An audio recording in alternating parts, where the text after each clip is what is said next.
a lot of cool things, but he's madly in love with this and thinks this is going to be bigger than everything else. Give it up for Erik Wikström.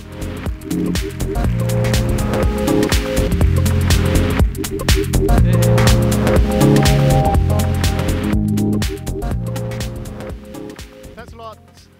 Thanks a lot, Ola. Thanks for that very kind introduction. It's great here to be on SIME today. Here today with one of my co-founders, Matthias. I'm the CEO of Magine, and Matthias is our head of product, and he's going to give you a bit of a live demo that we hope was working, so don't use the Wi-Fi, please, in a bit. But just to set the scene, my name is Erik. I'm Swedish. I had the opportunity of, during the last 20 years, working in most parts of the world, a couple of years in the US, all around Europe, and the last 4 years in China, investing in Chinese internet companies and a bit of clean tech. Moved back some 2.5 years ago, was very lucky enough to meet Matthias and Michael Werner and the rest of the team at Magine. And we are now trying to reinvent TV. If we're looking at what has happened during the last 20 years that I've had the opportunity of being in the internet world, it's just amazing how industry after industry has been transformed by digital. And technology has actually made life better one step at a time. Just looking at music, for example, I used to work as a DJ for many years, paying my way through university and my late teens. And just as much as I love my 12-inch vinyls with house music, that's not how I consume music today.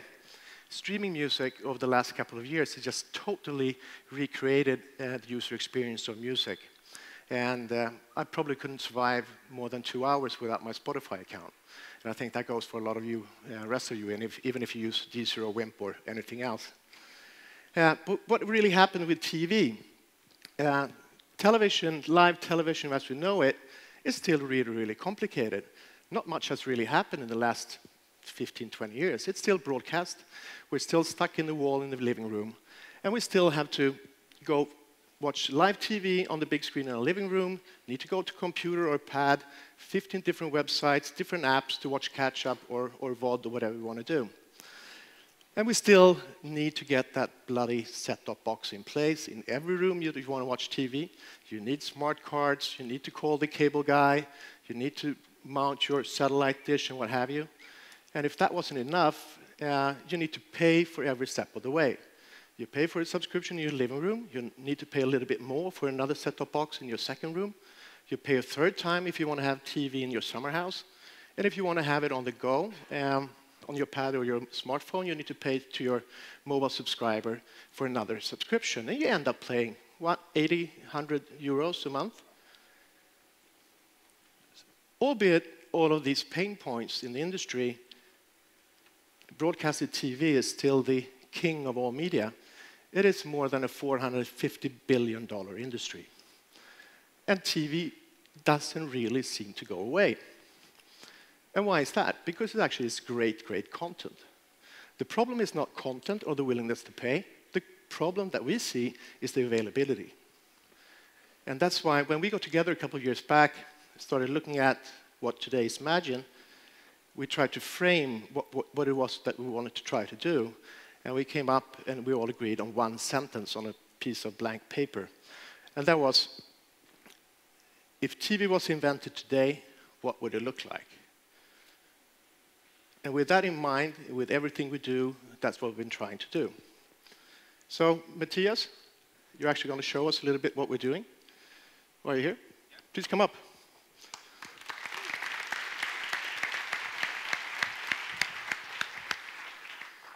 Thank you very much, Erik.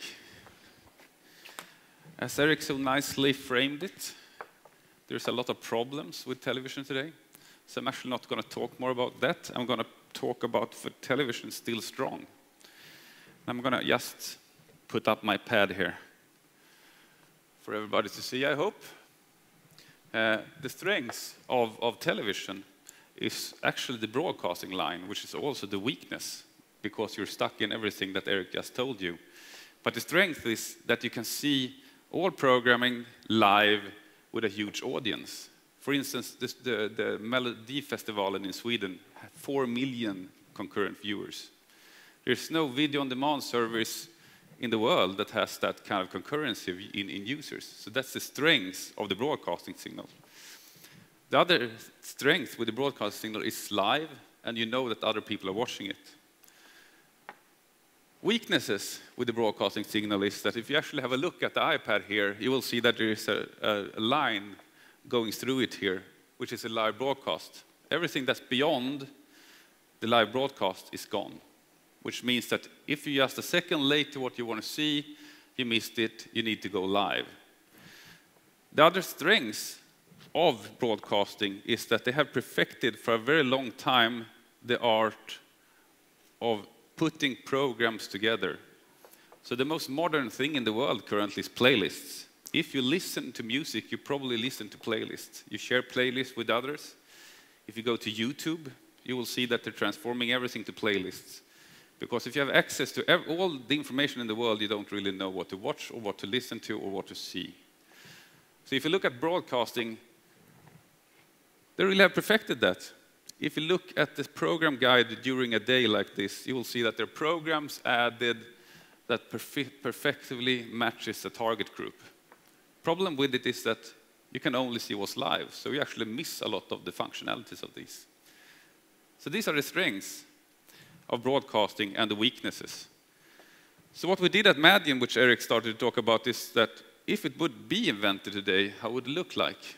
Yeah, you would probably be able to have it with you everywhere and not being stuck in walls, not being stuck in cables, not being stuck in a specific operator's network. You should be able to watch video wherever you are. So for instance, as you see here, I'm actually watching live broadcasted television now. You'll see this is TV4, and I can just jump to another channel, like channel 5 here, One Tree Hill, and watch live broadcasting on the stage at SIME with just my iPad. So I can just expand here. You will see television. And the other stuff, being stuck in time. Actually, I want to see this program from the beginning, so I will just tap here, go back in time, and I can actually see the program from its start at any device. And of course, I can go back and watch just about anything that's been aired on television, imagine. So imagine you're having 20, 30 channels, and all the programs that's been on them for more than 7 days. Instead of having 20 things to watch when you get home, you have about 10,000 things to watch, changing each day. So it's a quantum leap in things you will be able to see. So I can just go back in time and watch just about anything on television, on all channels, imagine. And I can also just jump back to live and watch live programming.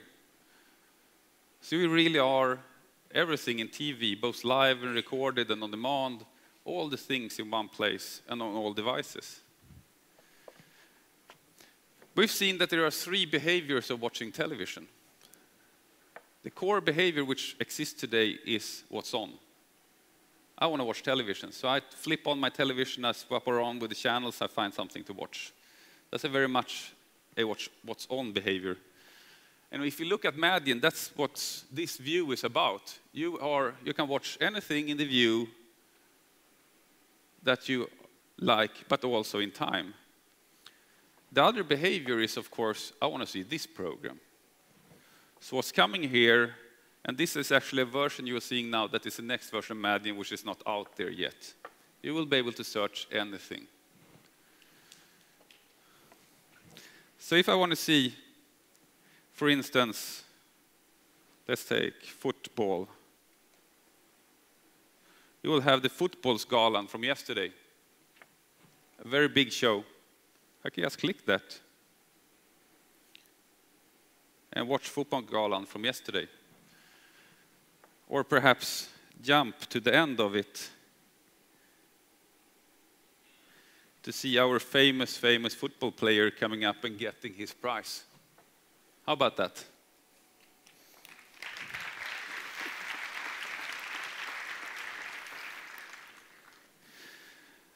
Next behavior is very important. That is discovery. I really don't know what to watch, but I want to watch something. So let's watch a documentary. Then I just press documentaries. I directly get all the documentaries that have been on television, on all channels, which are more than 50 documentaries to watch just the last day. So I can go in, watch any documentary I'm in the mood for. iPad, of course, is important. Telephones are important, but even more important is the television set. So I will just start up Magine on my television here. I get this barcode. What I do on my iPad is that I click that I want to add a new device. I get a camera, and I will point that towards my television set. It reads it. I type a name for it, and done. And now my television set is added to my Magine account to be controlled from any device. So now I can watch television on my television set. So by going back to this device, I'll see like this. I can press anything on my device, and it will start on my television set. So you have an ultimate guide available at your lap while watching television.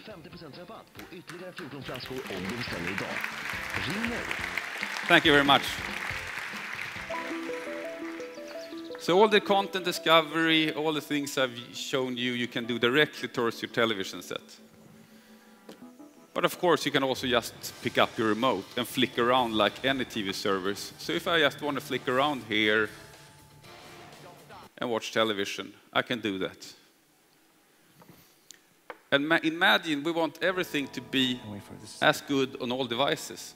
So on my television set, I can just flick back and watch this show from the beginning also. So you're actually having live and on demand and time shift directly in your television set on all channels. And I can also bring up an electronic program guide directly in my television set, flick around in it, see what I want to watch, disregarding time, click what I want to see, and I can see it. So imagine I can watch television wherever I am, as long as I have an internet connection, even television on the stage in SIME Circus. So I'm not stuck. Thank you.